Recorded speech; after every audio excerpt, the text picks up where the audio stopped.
Silva shareholder here.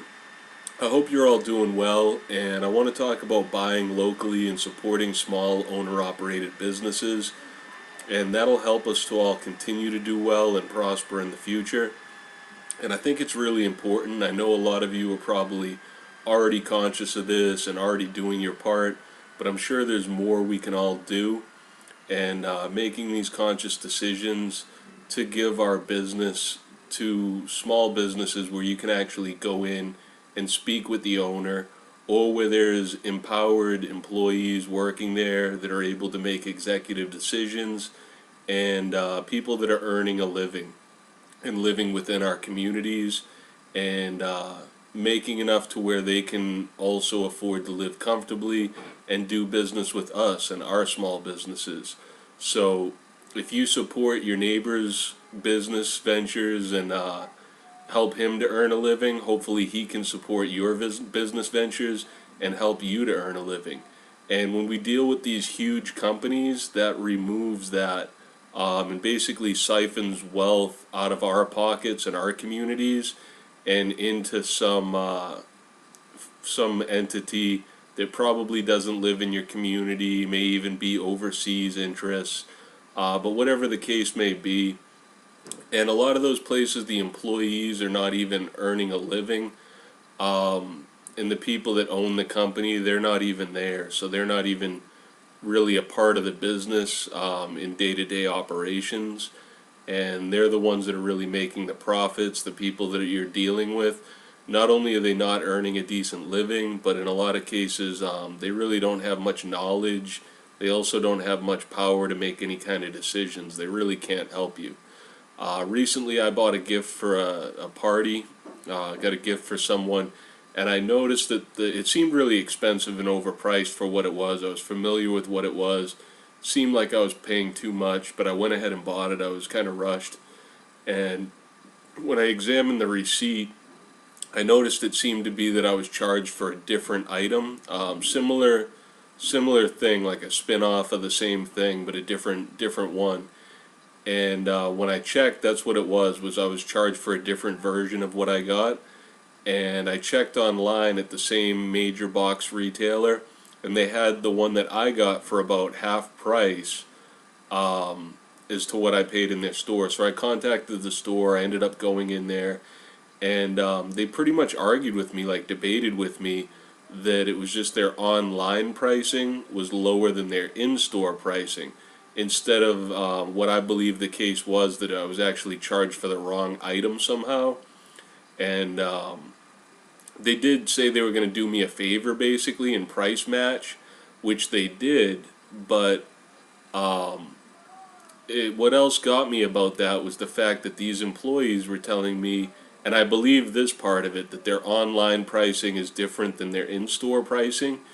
And so this was their own store's pricing online that I was comparing to. I saw other places that actually had it cheaper, but that's not what I was trying to do.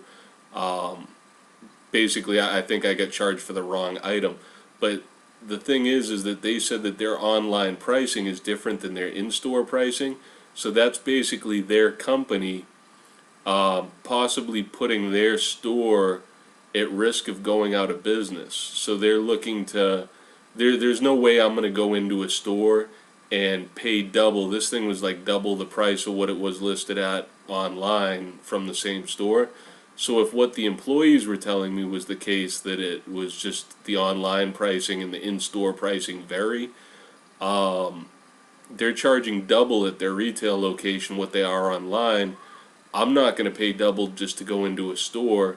So in that case, they're basically looking to put their stores and these employees out of business, and these people out of work. And that's the way it'll go. They'll move to more of like a Amazon style online venture, which doesn't do us any good. The people working there, they'll be out of work, and then I don't know what they're going to do. And as it is, they're really not earning a decent living working there to begin with. But we just see more and more of that. In this store, they're just selling a bunch of stuff from China. So the store is not making any of this stuff. They're just retailing a bunch of stuff that got brought over from China. the people working there, they don't know anything about the stuff that they're selling. They can't help me with any, real questions or anything like that. And we see this just on and on, in all sorts of different ways. And we'll be much better off to support people that are actually making goods, people that are providing services, people that are creating opportunity within our communities instead of just taking from. So you get it all the time when you call one of these big companies and they put you on hold and say, thank you for waiting. Your call is important to us. Please continue to hold. And the reality of it is your call is not that important to them. Your business is not that important to them, or else they would hire someone to answer the phone when you call. When someone calls me, I answer my phone. If I was having trouble keeping up with that, I would have someone else to help me answering the phone. So they obviously just don't care enough to pay someone to answer your call. And if they leave you on hold long enough, you'll hang up and then they don't have to deal with you. And if you decide to not do business with them anymore, a lot of these big companies really don't care. We've seen it in the case of the banks or GM, where they were too big to fail. And if you just run the business into the ground and lose your customers, sometimes they'll bail the business out and it'll keep going and they'll get bonuses for doing it. So a lot of times they really don't care about your business and don't even need your business, and sometimes it's probably more profitable for them to get rid of your business. So it's just kind of amazing, and it doesn't do us any good. I would much rather support a local machinist who's making the nuts and bolts than going to a Home Depot that's just retailing some stuff that they got in from China.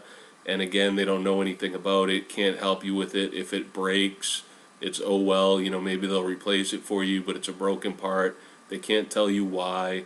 The same with the food is, if you can support local, if you got a farm stand, shop at the local farm stand. If you got a farmer's market, shop at the local farmer's market. You can actually talk to someone who knows something about where your food came from, and they probably live in your community and probably give business to your business or one of your neighbors' businesses, and it's the only way we're going to make it. So if not, we're just going to have a whole lot of either unemployed people or people working at menial tasks, just retailing junk for one of these big box stores.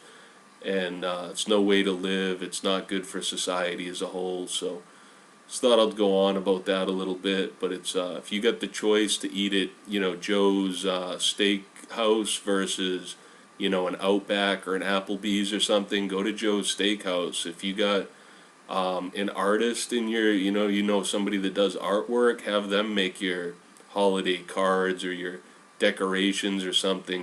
Pay them instead of going to CVS or Walgreens and spending $5 on a card. Give them $5 to do some artwork for you. And it just really goes on and on. If you know a welder, a fabricator, have them build a bicycle frame for you instead of getting one off the rack at Walmart from China, And all these little things are things that we can do to support each other and build wealth. And it's what we're going to need to do. So it's probably too late, but we can at least try. And I'd say that any business that you can go in and talk to the owner, and he's actually working there and actually willing to help you and talk to you, and he lives within your community, that's a business that you should be giving your business to. And a lot of this stuff that we get, we don't need anyways. A lot of this junk is just that. It's junk that we don't need. And most other things that are worthwhile, you can find somebody right in your community that makes it, or at least that sells it. So do business with your friends and neighbors. Stop supporting these huge companies that don't care about you, because they really don't care about you or your business. And the people that work for them, most of them aren't even making a decent living. So yeah, just thought I'll rant on that a little bit. Got some silver in. I'm happy with the low silver prices. Got a really good deal on these, and pretty excited about it, so thought I'd go ahead and open that one up. But yeah, I just got off on a little tangent here with these big companies, but I'm dealing with one where I was waiting for a check to come. I actually had an order that I canceled. I will say something for AntMex, and I had a good result with some of their customer service. I had to cancel an order, and I thought I'd have to pay a little bit for the situation, but they actually waived whatever fees there were, which was nice of them. And just thought I'd mention that, so give credit where credit's due. They were pretty cool about that. But what happened is I'm waiting for a broker to send me a check, and apparently I guess the check got lost in the mail, and I guess that happens, probably not really their fault. But what got me is that they say I'm going to have to cancel the check, and there's a fee for that. They may or may not waive the fee, but then my option is to just wait for another check to come in the mail, and so I guess I can wait, and there's no like automatic method, and I was counting on having that check. You know, I took the money out of the brokerage account, so they're telling me that they can't instantly just transfer me the money, which amazes me, because it's like, this is a big company, and I can't imagine that I have more payment options myself than this big company has. So I can't even imagine that. So for me, I would be able to just I don't know, ACH transfer, or you know, any number of ways, but they're not going to offer that. So there's a 10-ounce Perth Lunar Horse, and then I got another one here, and I feel like I got some good deals on these. And I saw the price today went down to 15, just under 16 an ounce. So there's another of the Perth 10-ounce horse. But so yeah, this company, and again, it's probably not their fault that the check got lost, but they don't have any options. I could do better, faster payment options than what they're doing. They're a major company, one of the big brokers. One of the other brokers, they do an ACH transfer similar to like the PayPal transfer, and it takes like 3 days. This one wants to mail me a physical check. It got lost. They do offer, if I want to open a bank account with them, that there's some other payment method, but I don't want to open a bank account with them. And they don't put tracking on the check, so it's like, I put tracking on packages, and to think that they don't, you probably don't need it most of the time. You don't need it. Even if you had it, you know, if it's lost, it probably doesn't do any good. But it just amazes me that they don't put tracking on the package, and or on the check, and then you know, basically tell me there's like a $25 fee, and then I could wait another 10 days for them to mail me a check. And in 2014, you think they could make a payment, you know, electronically within a day or 3 days or whatever it is.